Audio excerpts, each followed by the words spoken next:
લેક્ચરમાં આપણે જે ડિસ્કસ કરેલું હતું એ હતું corporate object and need of the human resource planning. તો હવે જે નેક્સ્ટ આપણે જે ટોપિક ડિસ્કસ કરવાનો છે એ છે types of human resource planning. તો કેવા કેવા પ્રકારના ટાઈપ્સ હોય તો આપણે એ જોવાનું છે. Types of human resource planning. તો ફર્સ્ટ ટાઈમ ઓરિએન્ટેડ. તો ટાઈમ ઓરિએન્ટેડમાં કયા કયા પાર્ટ પડે છે તો એમાં ત્રણ પાર્ટ છે. Short term human resource planning, medium term human resource planning and long term human resource planning. બરાબર છે. તો આ ત્રણ ટાઈપ છે કે જેને આપણે વન બાય વન છે ડિસ્કસ કરશું. અને જે સેકન્ડ છે લેવલ ઓરિએન્ટેડ. તો લેવલ ઓરિએન્ટેડમાં કયા કયા લેવલે છે હ્યુમન રિસોર્સ પ્લાનિંગ ની છે જરૂર પડે છે તો કે ફર્મ લેવલ, ઇન્ડસ્ટ્રી લેવલ અને national level. First time oriented. તો ટાઈમ ઓરિએન્ટેડમાં એક તો શોર્ટ ટર્મ ટાઈમમાં આપણે હ્યુમન રિસોર્સ પ્લાનિંગ કરવું પડે કે આપણા ફર્મમાં અથવા તો જે ઓર્ગેનાઇઝેશન છે એમાં કેવા પ્રકારનો પ્રોજેક્ટ છે એ આપણે સ્ટાર્ટ કરીએ છીએ એ ઉપર ડિપેન્ડ છે કે આપણે શોર્ટ ટર્મ પ્લાનિંગ કરશું, મીડિયમ ટર્મનું પ્લાનિંગ કરશું કે લોંગ ટર્મનું કરશું. એમાં રેન્જ આપેલી છે કે કેટલાથી કેટલા વર્ષ સુધીનું હોય તો આપણે શોર્ટ ટર્મ એને કન્સિડર કરવાનું કે મીડિયમ કન્સિડર કરશું કે લોંગ ટર્મ કન્સિડર કરશું. તો first short term human resource planning. તો હ્યુમન રિસોર્સ પ્લાનિંગ છે શોર્ટ ટર્મ ક્યારે કરવું પડે તો first point the human resource planning made for a year or a less than that period is called short term human resource planning. એટલે 12 months માટે આપણે કોઈ પ્લાન છે એ સ્ટાર્ટ કરેલો છે અથવા તો એવો કોઈ પ્રોજેક્ટ છે જે સ્ટાર્ટ કરેલો છે કે જેની વેલિડિટી 12 months ની છે અથવા તો યર માટે છે અથવા એના કરતા ઓછા ટાઈમ માટે છે આપણે ઇમ્પ્લિમેન્ટ કરેલું છે તો એને શોર્ટ ટર્મ પ્લાનિંગ કહેવાય. એક્ઝામ્પલ તરીકે રિલાયન્સ કંપની છે તો રિલાયન્સ કંપની આ કોવિડ-19 માં જે ફૂડ પેકેટ આપવાના હતા બરાબર છે કે જે આપણા પીપલ્સ પુઅર પીપલ્સ છે એમને આપણે ફૂડ પેકેટ પ્રોવાઈડ કરતા હતા તો એના માટે એને કોઈ પ્રોજેક્ટ બનાવેલો છે તો એ પ્રોજેક્ટ છે એ કોવિડ-19 પૂરું થાય ત્યાં સુધીનો છે તો એ શોર્ટ ટર્મ પ્લાનિંગ કહેવાય. બરાબર છે કે એમને માનો કે 6 મંથ માટે એમને વિચારેલું છે 6 મંથ સુધી આપણે બધા જે પુઅર પીપલ છે એમને ફૂડ પેકેટ પ્રોવાઈડ કરશું તો ફૂડ પેકેટનું પ્રોડક્શન કરવાનું, એમને એ રીતે પેકેજિંગ કરવાનું અને એમને ડિસ્ટ્રીબ્યુશન તો એમાં કેટલા હ્યુમનની જરૂર પડશે તો એ ડિપાર્ટમેન્ટ વાઇઝ કે પેલા આપણે પ્રોડક્શન છે એ પ્રોડક્શન કરવાનું છે આપણે ફૂડ પેકેટ આપવાનું તો એ ફૂડ પેકેટમાં કયા ઇન્ગ્રેડિયન્ટ્સ હશે કે કયા કયા આપણે ફૂડ છે એમને પ્રોવાઈડ કરવાના છે એના માટે પ્રોડક્શન કરવાનું છે તો પ્રોડક્શન ડિપાર્ટમેન્ટમાં કેટલા હ્યુમનની જરૂર પડશે. પછી સેકન્ડ આવે કે પહેલા એ જે આપણે પહોંચાડવાનું છે તો ડિસ્ટ્રીબ્યુશન ડિપાર્ટમેન્ટ માટે અથવા તો પેકેજિંગ કરવું પડે એમ એ ડિપાર્ટમેન્ટ માટે કેટલા હ્યુમનની જરૂર પડશે. પછી ડિસ્ટ્રીબ્યુશન ડિપાર્ટમેન્ટ કેટલા હ્યુમનની જરૂર પડશે. બરાબર છે. તો આવી રીતે ત્રણ ડિપાર્ટમેન્ટ આપણે સેટ કરેલા છે તો એ ત્રણ ડિપાર્ટમેન્ટમાં જે પ્લાનિંગ કરવું પડે તો એ શોર્ટ ટર્મ પ્લાનિંગ કહેવાય કે કોવિડ-19 પૂરું થશે એટલે પછી આપણે એ ડિપાર્ટમેન્ટની એસેજ કઈ જરૂર નહીં પડે કારણ કે હવે આપણે ફૂડ પેકેટ છે એ આપણે પહોંચાડવાના નથી. બરાબર. તો એ શોર્ટ ટર્મ પ્લાનિંગ છે. Next point human resource planning is implemented as per the size of the business. કે બિઝનેસની સાઇઝ કેવી છે, લાર્જ સાઇઝ છે કે લોકલ લેવલ આપણે કામ કરીએ છીએ તો એમ ફર્મની સાઇઝ નાની છે તો એ લેવલ ઉપર ડિસાઇડ થશે અથવા તો સાઇઝ ઉપર ડિસાઇડ થશે કે હ્યુમન રિસોર્સ પ્લાનિંગ છે આપણે કઈ રીતે ઇમ્પ્લિમેન્ટ કરશું. લાર્જ સાઇઝ હોય આ રિલાયન્સ, ટાટા, બિરલા છે તો એ બધી લાર્જ સાઇઝ ફર્મ છે તો એમાં એ પ્રમાણેનું આપણે કરવું પડે હ્યુમન રિસોર્સ પ્લાનિંગ. બરાબર છે. જે લોકલ લેવલે કામ કરતી હોય એવી કોઈ ફૂડ પ્રોડક્ટ છે ગોપાલ છે કે એ બધી રિલાયન્સના કમ્પેરિઝનમાં નાની કહેવાય. બરાબર છે. તો એ રિલાયન્સના કમ્પેરિઝનમાં નાની છે તો એ પ્રકારનું હ્યુમન રિસોર્સ પ્લાનિંગ કરતા હોય છે. Moreover short term human resource planning can be implemented at a national level and industry level. બરાબર છે. જે આપણે લેવલ ઓરિએન્ટેડ છે એમાં આપણે ડિસ્કસ કરશું કે નેશનલ લેવલ અને ઓરિએન્ટેડ લેવલે હ્યુમન રિસોર્સ પ્લાનિંગ કઈ રીતે થાય. બરાબર છે. તો short term human resource planning છે આપણે નેશનલ લેવલે પણ કરી શકીએ, ઇન્ડસ્ટ્રી લેવલે પણ કરી શકીએ કે ઇન્ડસ્ટ્રી લેવલે આપણે એવો કોઈ પ્રોજેક્ટ છે લોન્ચ કરેલો છે. બરાબર છે. તો એમાં આપણે લેવલ પ્રમાણે પણ શોર્ટ ટર્મ જે પ્લાન છે આપણે ઇમ્પ્લિમેન્ટ કરતા હોય છે કે જેની વેલિડિટી છે એ 1 વર્ષ કે એના કરતાં ઓછા પીરિયડ માટે હોય છે. બરાબર. નેશનલ લેવલ કે ગવર્મેન્ટ છે એવો કોઈ સ્કીમ છે બહાર પાડે. એક્ઝામ્પલ તરીકે આપણે લઈ શકીએ કે જે સ્ત્રીઓ છે એમના માટે એ લોકો જે બેંક બેલેન્સ છે એમને પ્રોવાઈડ કરતા હતા. બરાબર. તો એ શોર્ટ ટર્મ પ્લાનિંગ છે કે જ્યાં સુધી આ કોવિડ-19 પૂરું ન થાય ત્યાં સુધી એ લોકો એમને બેંક બેલેન્સ આપતા હતા તો એના માટે જે હ્યુમન્સની જરૂર પડે એના માટે એમને જે પ્લાનિંગ કરવું પડે એ શોર્ટ ટર્મ પ્લાનિંગ છે. જે નેશનલ લેવલ જે ગવર્મેન્ટ છે એમને એ પ્રોવાઈડ કરતી હતી તો એ શોર્ટ ટર્મ લેવલનું નેશનલ લેવલનું પ્લાનિંગ કહેવાય short term planning. Next, if any time a need for the long term planning arises, then short term human resource planning act as a base. જો આપણે long term planning કરવાનું છે, બરાબર છે, તો long term નહીં આપણે પાર્ટ પાડવા પડે, બરાબર છે, કે પેલા આપણે 5 વર્ષ માટે પ્લાનિંગ કરવાનું હોય તો 5 વર્ષના આપણે 5 ટુકડા પાડી, બરાબર છે, તો એક વર્ષમાં આપણે ગોલ્સ છે એ ગોલ્સને આપણે પાર્ટીશન કરી નાખીએ, ડિવાઈડ કરી નાખીએ, બરાબર. તો એ જે એમાં આપણે લોંગ ટર્મનો ગોલ છે એને આપણે શોર્ટ ટર્મમાં કન્વર્ટ કરીએ તો અલગ અલગ પેલા 1 વર્ષનો આપણો ગોલ છે કે આપણે આ લેવલ સુધી પહોંચશું, પછી નેક્સ્ટ યરમાં આ લેવલ સુધી, તો અલગ અલગ ગોલ્સ છે. તો એમાં short term human resource planning છે એ બેઝ તરીકે કામ કરશે, બરાબર, કે બેઝિક પહેલા આપણે આટલી નીડ તો આટલા હ્યુમન રિસોર્સની તો જરૂર પડશે જ, તો એવી રીતે આપણે પાર્ટ પાડી નાખ્યા હોય તો એ 5 વર્ષને આપણે એક વર્ષમાં કન્વર્ટ કરીએ તો short term human resource planning છે એની વેલિડિટી તો 1 વર્ષની તો છે અથવા તો એના કરતાં ઓછો પીરિયડ છે, તો શોર્ટ ટર્મ હ્યુમન રિસોર્સ પ્લાનિંગને આપણે બેઝ તરીકે પણ યુઝ કરી શકીએ. It is very simple and easy planning, less expensive and also helpful, કે જે આપણા માટે ઇઝી થઈ જાય પ્લાનિંગ કરવાનું, એક્સપેન્સિવ ઓછો થાય. હવે જો આપણે લોંગ ટર્મ પ્લાનિંગ કરવું હોય તો એક્સપર્ટ એડવાઇસની જરૂર પડે, અને જે સેલ્સમેન છે આપણે જે અપોઇન્ટ કરેલા હોય બની શકે કે એમના પાસે એટલું નોલેજ નથી કે જે 5 થી 10 વર્ષ ફ્યુચર જે આપણે કંઈ રિક્વાયરમેન્ટ છે એમનું પ્લાનિંગ કરી શકે. જો આપણે 1 વર્ષમાં શું રિક્વાયરમેન્ટ છે એનું પ્લાનિંગ કરી શકે છે, તો આપણે એક્સપર્ટ એડવાઇસની જરૂર નથી. તો એક્સપર્ટ એડવાઇસની જરૂર ન હોય તો આપણે એનો એક્સપેન્સ પણ ન આપવો પડે, તો એ લેસ એક્સપેન્સિવ બની જશે અને આપણા ફર્મ માટે હેલ્પફુલ થશે. તો આ હતા short term human resource planning. આપણે હવે નેક્સ્ટ ડિસ્કસ કરવાનું છે એ કયું છે તો કે medium term human resource planning. Medium term human resource planning. તો મીડિયમ ટર્મ હ્યુમન રિસોર્સ પ્લાનિંગમાં શું આવે તો કે medium term human resource planning refers to the period more than 1 year and less than 5 years, બરાબર છે.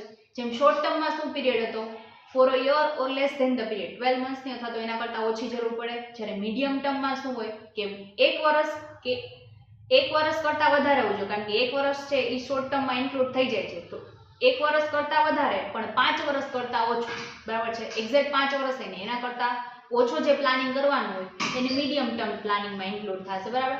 તો આપણે એવું કંઈ એક્ટ કરતા હોય અથવા તો પ્રોજેક્ટ એવો લોન્ચ કરવાનો હોય કે જેની વેલિડિટી છે એ 5 વર્ષ કરતાં ઓછી છે અને 1 વર્ષ કરતાં વધારે છે, તો એવું જે પ્લાનિંગ કરવાનું હોય એના માટે જે હ્યુમન બીંગને છે આપણે અરેન્જ કરવાના છે તો એને કહેવાય medium term human resource planning.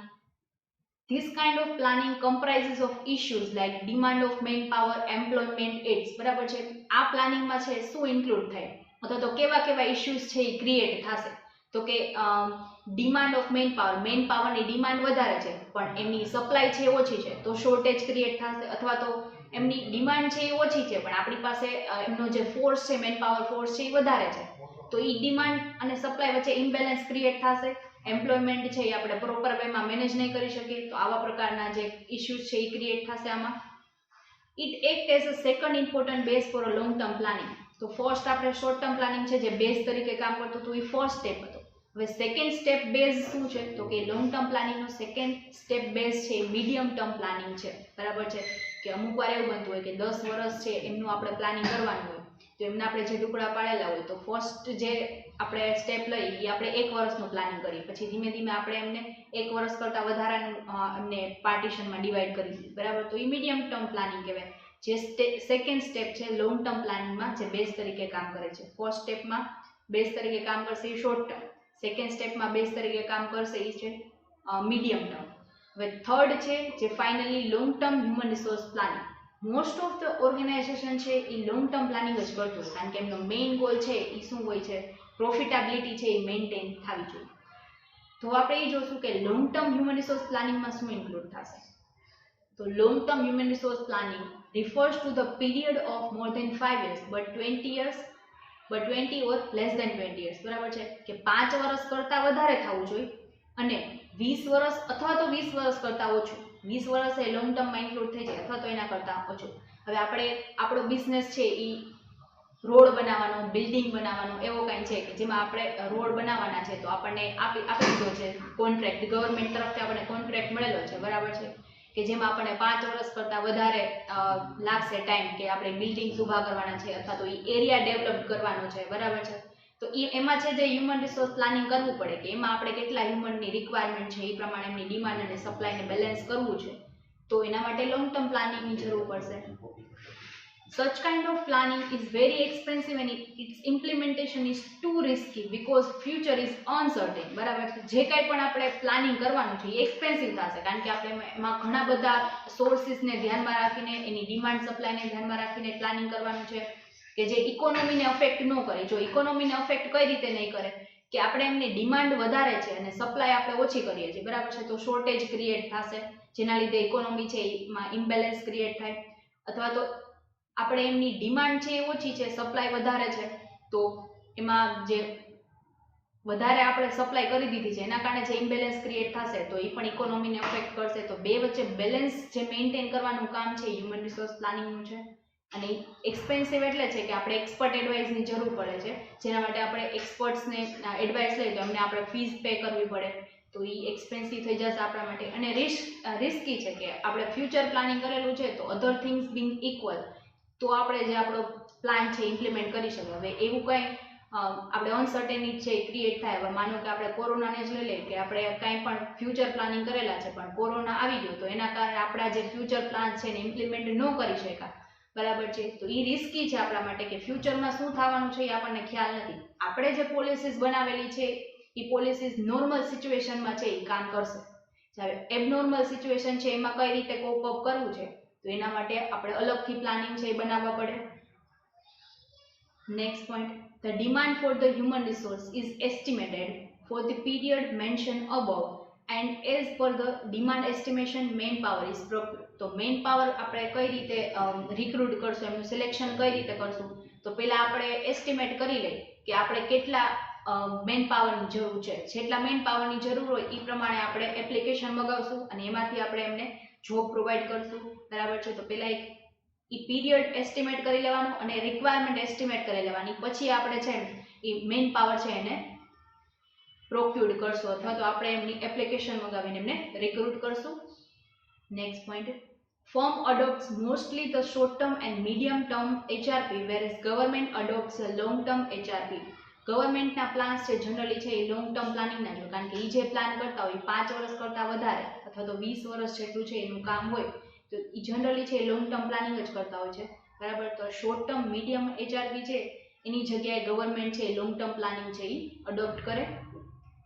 If planning is made with utmost accuracy, then the result derived are somewhat closer to the estimated made. જો આપણે એસ્ટિમેટ કરેલું છે એમને આપણે કેવી રીતે નજીક જઈ શકીએ તો આપણે એટલમોસ્ટ એક્યુરેસીથી આપણા જે પ્લાન્સ છે એમને ઇમ્પ્લિમેન્ટ કરશું, બરાબર છે. આપણે જે સિચ્યુએશન જે અકર્સ થવાની છે ફ્યુચરમાં એમને કોપ અપ કરવા માટે અથવા તો એમની સાથે સ્મૂથલી ડીલ કરવા માટે આપણે જો એવા પણ પ્લાન્સ બનાવેલા હોય કે આપણે એક બેકઅપ પ્લાન રાખેલો હોય કે આપણો જે પ્લાન મેઇન પ્લાન છે એ જો ઇમ્પ્લિમેન્ટ ન થઈ શકે કે એબનોર્મલ સિચ્યુએશન અકર થશે તો આપણે પ્લાન બી છે એમને ઇમ્પ્લિમેન્ટ કરશું તો આપણો જે ગોલ છે એ આપણે achieve at a time achieve કરી શકશું. તો એટલમોસ્ટ એક્યુરેસીથી આપણે જો કંઈ પ્લાનિંગ બનાવેલું હોય તો આપણે જે રિઝલ્ટ મળવાનું છે એ પ્રોપર વેમાં અને ઇફિશિયન્ટલી મળી શકે.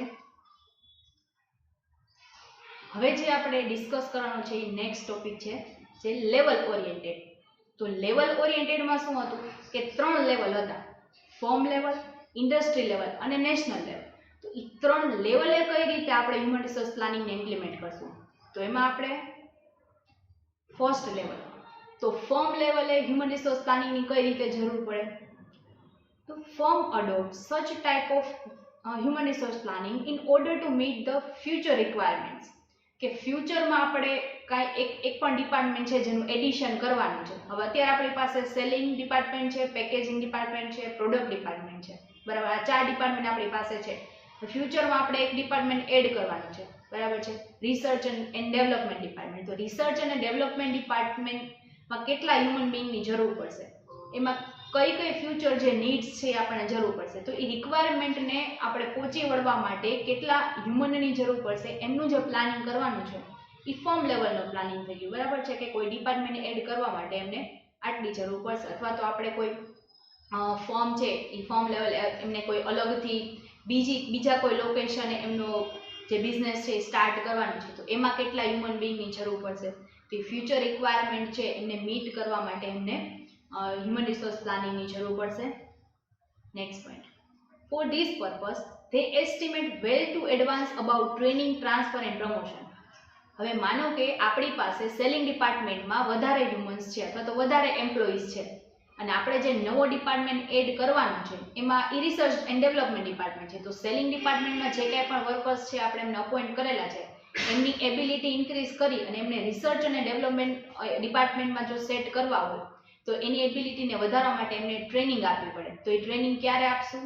બરાબર, એમને ટ્રાન્સફર જે આપણે રિસર્ચ અને ડેવલપમેન્ટ ડિપાર્ટમેન્ટમાં કરવાના છે તો ટ્રાન્સફર ક્યારે આપવાનું?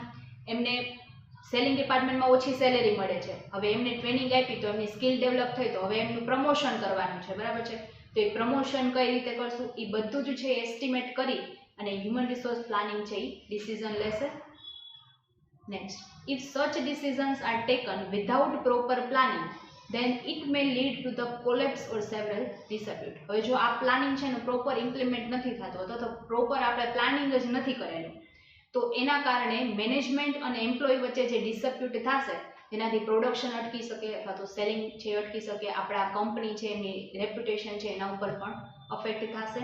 એટલે પ્રોપર વેમાં પ્લાનિંગ છે એ થવું જોઈએ અને એનું ઇમ્પ્લિમેન્ટેશન થવું જોઈએ. Next, if firm possesses various departments, then the head of each department estimate the actual demand of manpower.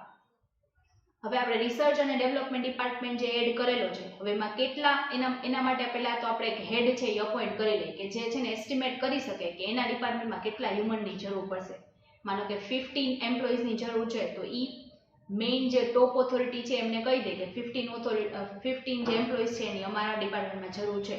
તો એને અરેન્જ કરવાનું કામ છે એ આપણે પહેલેથી કરવું પડે. બરાબર છે, એ આજે કે મારે 15 એમ્પ્લોઈઝની જરૂર છે તો કાલે અરેન્જ ન થઈ જાય. એના માટે જે પ્રોપર પ્રોસેસ છે અથવા તો પ્રોપર જે કાંઈ પણ સિરીઝ છે એ મેન્ટેન કરવી પડે, સિક્વન્સ મેન્ટેન કરવાની, પ્રોસેસ મેન્ટેન કરવી પડે. તો એ એસ્ટિમેટ કરવાનું કામ છે એ હેડ ઓફ ધ ડિપાર્ટમેન્ટ હોય છે કે જે actual demand of man power છે એને એસ્ટિમેટ કરી શકે અને એમને અપોઇન્ટ કરી શકે.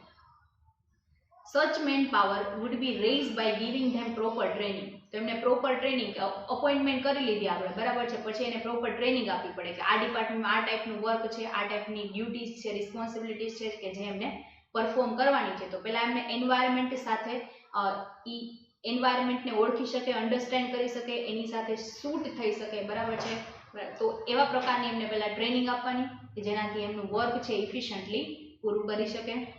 The top level officers will execute the matter by giving a final touch. તો ફાઇનલ ટચ આપવાનું કામ કોનું છે? તો કે જે ટોપ લેવલ ઓફિસર છે એમ છે કે જે હેડ ઓફ ધ ડિપાર્ટમેન્ટ હોય અથવા તો જે ડિસિઝન્સ લેતા હોય, ઓનર હોય, એ છે એ ફાઇનલ ડિસિઝન્સ છે એમને લેવાનું હોય છે. એટલે ફાઇનલ ટચ આપવાનું કામ છે એ ટોપ ઓથોરિટીઝનું છે. આ તો ફર્મ લેવલ HRP. હવે જે સેકન્ડ ડિસ્કસ કરવાનું છે ઇન્ડસ્ટ્રી લેવલનું HRP. બરાબર, તો એમાં શું આવે? તો industry means the particular type of industry consisting of several manufacturing units. કે એનામાં અલગ અલગ મેન્યુફેક્ચરિંગ યુનિટ. હવે માનો કે આપણે ઇન્ડસ્ટ્રી એક ઓર્ગેનાઇઝેશન બનાવેલી છે. હવે આપણે એક્ઝામ્પલ તરીકે રિલાયન્સ લઈએ તો રિલાયન્સ છે એ ઘણું બધું પ્રોડક્શન કરે છે. બરાબર છે, તો એને અલગ અલગ મેન્યુફેક્ચરિંગ યુનિટ હોય. એક છે એ કોલ્ડ ડ્રિંક બનાવતા હોય, તો એક છે એ કંઈ કપડાં બનાવતા હોય, અથવા તો બીજો એક યુનિટ છે કે જે ફૂડ આઇટમ્સ બનાવે છે. તો આ બધા અલગ અલગ મેન્યુફેક્ચરિંગ યુનિટ છે. તો આ બધા મેન્યુફેક્ચરિંગ યુનિટ છે એનું જે કમ્બાઈન કરીએ તો એક ઇન્ડસ્ટ્રી બની જાય. જેમ રિલાયન્સ છે ઇન્ડસ્ટ્રી છે. આમાં પણ મેં એક એક્ઝામ્પલ છે એ કન્સિડર કરેલું છે. For example textile industry, engineering industry, આ બધી ઇન્ડસ્ટ્રીઝ છે એ કઈ છે? તો કે જે ઇન્ડસ્ટ્રી લેવલનું હ્યુમન રિસોર્સ પ્લાનિંગ છે એ કરશે. Textile industry comprise of several textile manufacturing unit. કે ટેક્સટાઇલ ઇન્ડસ્ટ્રી છે એમાં અલગ અલગ આપણે માનો કે એમ કરી કે અલગ અલગ કાપડ છે બનાવવાના છે તો એમની ડિઝાઇન અલગ હોય તો એવી રીતે તમે એમને યુનિટ્સ અલગ પાડી શકો. અથવા તો મટીરિયલ કાપડ જેમનું કાપડની જે ક્વોલિટી છે એના પ્રમાણે અલગ પાડી શકો કે સિલ્ક છે, કોટન છે, તો એવી રીતે તમે મેન્યુફેક્ચરિંગ યુનિટ્સ છે અલગ પાડી શકો છો. Engineering industry comprises of several units procuring engineering goods and so on. તો એન્જિનિયરિંગમાં જે કાંઈ પણ મશીનરીની જરૂર પડે છે અથવા તો મશીનરીઝ છે એ આપણે પ્રોડ્યુસ કરવાના છે તો એના માટે જે યુનિટ્સ છે આપણે અલગ પાડેલા છે તો એ એમની કેરેક્ટરિસ્ટિક્સ પ્રમાણે છે આપણે અલગ પાડેલા હોય છે. તો એન્જિનિયરિંગ ઇન્ડસ્ટ્રીમાં પણ ઘણા બધા યુનિટ્સની જરૂર પડે. Next, HRP is not thought for the particular industrial unit level but for the entire industry. કે જે આપણે હ્યુમન રિસોર્સ પ્લાનિંગ કરવાનું છે એ કંઈ યુનિટ વાઇઝ નથી કરવાનું, પૂરી ઇન્ડસ્ટ્રી માટે કરવાનું છે, એસ્ટિમેટ કરવાનું છે કે આપણે કેટલા હ્યુમનની જરૂર પડશે આપણી ઇન્ડસ્ટ્રીમાં, બરાબર છે. તો એ HRP મેન્ટેન કરવાનું, એમનું પ્રમોશન, ટ્રાન્સફર, રિક્રુટમેન્ટ કરવાનું કામ છે એ હ્યુમન રિસોર્સ પ્લાનિંગ કરશે at industry level. Next, the function of HRP for textile industry in a city are done by the Textile Manufacturing Association of that city.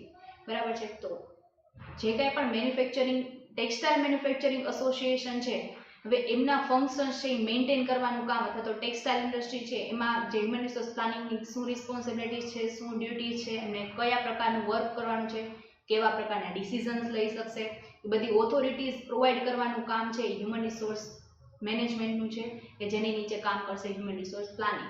તો એ planning છે એમાં આપણે decide કરશું કે કયા જે હેડ છે એમને કેટલી ઓથોરિટી પ્રોવાઈડ કરશું, જેનાથી ડિસિઝન્સ છે એ ક્વિકલી લઈ શકશે. Due to this trend employees are available at to the industry. એના માટે આપણી પાસે ટ્રેન્ડ અને સ્કિલ્ડ એમ્પ્લોય હોવા જોઈએ, જેના કારણે આ બધું છે એ પોસિબલ થઈ શકે. લાસ્ટ જે પોઈન્ટ આપણે ડિસ્કસ કરવાનું છે national level.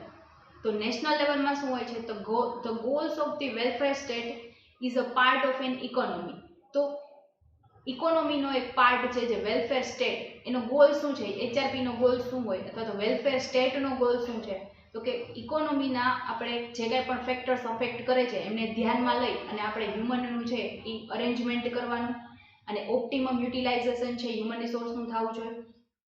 For optimum utilization of human resource lying within the country comes under the ambit of the national level of HRP. તો નેશનલ લેવલે જે હ્યુમન રિસોર્સ પ્લાનિંગ કરવાનું હોય એ ગવર્મેન્ટ કરતી હોય, કે આપણી જે ઇન્ડસ્ટ્રી, ગવર્મેન્ટ જે ઇન્ડસ્ટ્રી છે એ ચલાવતા હોય છે એમાં કેટલા હ્યુમન્સની જરૂર પડશે, બરાબર છે. તો એ ગવર્મેન્ટ નક્કી કરશે કે આટલા હ્યુમન્સ છે આટલી ઇન્ડસ્ટ્રીમાં, આટલા હ્યુમન્સ છે આટલી ઇન્ડસ્ટ્રીમાં આપણે એમ્પ્લોય કરશું, અને એમનું ઓપ્ટિમમ યુટિલાઇઝેશન થાય એના માટે એમને હેડ ઓફ ધ ડિપાર્ટમેન્ટ બનાવેલા હોય છે, જેના કારણે આપણે ઓપ્ટિમમ યુટિલાઇઝેશન થશે તો આપણે કોસ્ટ છે એ ઓછી આવશે, એટલે કે ટાઈમ છે એ સેવ થઈ શકે. ટેકનોલોજીને ઇમ્પ્લિમેન્ટ કરીએ તો જે ટાઈમ લેબરમાં લાગતો હોય એ ટાઈમ ઓછો થઈ જાય, જે મશીનરીઝ છે એ એટ અ ટાઈમ બધું મેનેજ કરી શકે, મટીરિયલનો જે બગાડ થતો હોય એ વેસ્ટેજીસને આપણે કંટ્રોલ કરી શકીએ. Due to such kind of planning everyone will get work of their likings. એમને જે પ્રકારનું વર્ક ગમે છે એ પ્રકારનું એમને વર્ક આપવામાં આવે તો એ ઇફિશિયન્ટલી પૂરું કરી શકશે, બરાબર છે. એમની સેલિંગ ડિપાર્ટમેન્ટમાં સ્કિલ હોય તો એને સેલિંગ ડિપાર્ટમેન્ટમાં જો તમે એમને એમ્પ્લોય કરો અથવા તેમાં એમને અરેન્જ કરો તો એ પ્રોપર વેમાં એમનો સ્કિલનો યુઝ કરી શકશે, અને એની લાઇકિંગ પ્રમાણેનું કામ છે એટલે એમાં કાંઈ પણ વસ્તુ છે ઇનોવેટ પણ કરી શકે. The ministry of human resource development is responsible for such planning. કે હ્યુમન રિસોર્સ ડેવલપમેન્ટના જે મિનિસ્ટ્રી અથવા તો એના હેડ હોય એ રિસ્પોન્સિબલ હોય પ્લાનિંગ માટે, રિસ્પોન્સિબલ હોય. જો કાંઈ પણ એમાં પ્રોબ્લેમ થશે તો એના માટે રિસ્પોન્સિબલ વ્યક્તિ કોણ ગણાશે, એમના જે હ્યુમન રિસોર્સ ડેવલપમેન્ટના જે મિનિસ્ટ્રી અથવા તો એમના હેડ હોય એ છે રિસ્પોન્સિબલ ગણાશે. India has adopted a policy of welfare state. ઇન્ડિયાએ જે પોલિસી અડોપ્ટ કરેલી છે વેલફેર સ્ટેટ માટે, હ્યુમન રિસોર્સ પ્લાનિંગને મેન્ટેન કરવા માટે, એ પોલિસીસ છે શું છે, તો કે in India planning commission also gives the wide importance to their matters. તો આ જે મેટર છે એમને વાઇડ ઇમ્પોર્ટન્સ આપવું, એમને હ્યુમન રિસોર્સ પ્લાનિંગ છે ઇન્ડસ્ટ્રીમાં ઇમ્પોર્ટન્ટ રોલ પ્લે કરે એના માટે એને વાઇડ ઇમ્પોર્ટન્સ આપવાનું કામ છે એ પ્લાનિંગ કમિશન કરે છે. In India has broadly understood the national objective is not only to be restricted to industrial and agriculture development. કે પહેલાનો જે ટાઈમ હતો એમાં જે નેશનલ ઇન્કમ આપણને જે મળતી હતી, નેશનલ ઇન્કમ મોસ્ટ ઓફ કયા ફેક્ટરમાંથી અથવા કયા સેક્ટરમાંથી આપણને મળતી હતી, તો કે એગ્રીકલ્ચરમાંથી. તો હવે જે ઇન્ડસ્ટ્રીયલ રિવોલ્યુશન આવ્યું તો એના કારણે હવે આપણને મોસ્ટ ઓફ બેઝ છે નેશનલ ઇન્કમનો એ છે ઇન્ડસ્ટ્રીયલ ડેવલપમેન્ટ. તો ઇન્ડસ્ટ્રીયલ અને એગ્રીકલ્ચર બે ડેવલપમેન્ટ છે, બરાબર છે. હવે બેમાંથી આપણને નેશનલ ઇન્કમ મળે છે, તો નેશનલ ઇન્કમ વધે એના માટે જે ગવર્મેન્ટ જે પ્લાનિંગ કરતું હોય છે એ કઈ રીતે કરે, તો કે ઓપ્ટિમમ યુટિલાઇઝેશન થઈ શકે, અને આપણને એગ્રીકલ્ચર જે સેક્ટર છે એમનું ડેવલપમેન્ટ કઈ રીતે થાય તો એના માટે અલગ અલગ પોલિસીસ છે અથવા તો સ્કીમ્સ જે અલગ અલગ છે એ ઇમ્પ્લિમેન્ટ કરે, અથવા તો ઇન્ડસ્ટ્રી માટે શું આપણે લાભદાયી છે એ લોકો માટે એવી આપણે સ્કીમ્સ છે ઇમ્પ્લિમેન્ટ કરીએ તો ઇન્ડસ્ટ્રી અને એગ્રીકલ્ચરમાંથી નેશનલ ઇન્કમ છે એ મળી શકે, જે આપણા ઇકોનોમીના ડેવલપમેન્ટ માટે ઇમ્પોર્ટન્ટ છે. The foundation behind the industrial and agriculture development is only human resource. કે એગ્રીકલ્ચરનો જે ડિપાર્ટમેન્ટ છે અથવા તો એમનું ડેવલપમેન્ટ અને ઇન્ડસ્ટ્રીયલ ડેવલપમેન્ટનું જે ફાઉન્ડેશનનો પાયો છે એ હ્યુમન રિસોર્સ છે. કે જો હ્યુમન છે એ પ્રોપર વેમાં કામ કરશે તો આ બધાનું ડેવલપમેન્ટ છે એ પોસિબલ થશે. હવે એ પ્રોપર વેમાં કામ નહીં કરે તો એ ડેવલપમેન્ટ છે એ પોસિબલ નહીં થાય. In this type of planning, main stress is laid on obtaining the main power at a national level. કે નેશનલ લેવલે પહેલા તો મેઇન પાવર મળવો જોઈએ, એની ડિમાન્ડ અને સપ્લાય છે એ મેન્ટેન થવી જોઈએ, એનું બેલેન્સ છે એ મેન્ટેન થવું જોઈએ. They are provided necessary training and all the arrangement for such training are made by the government. કે એમને ગવર્મેન્ટ છે એ નક્કી કરશે કે ક્યારે ટ્રેનિંગ આપવાની છે અને ક્યારે અરેન્જ કરવાના છે, ક્યારે કયા ડિપાર્ટમેન્ટમાં અરેન્જ કરવાના છે. તો નેશનલ લેવલના જે મેઇન પાવરનું પ્લાનિંગ છે એ ગવર્મેન્ટ કરશે. તો આ છે નેશનલ લેવલ નું પ્લાનિંગ. હવે જે નેક્સ્ટ ટોપિક આપણે ડિસ્કસ કરવાનું છે various stages of human resource planning or the process of human resource planning, કે જે આપણે નેક્સ્ટ લેક્ચરમાં ડિસ્કસ કરશું. Thank you.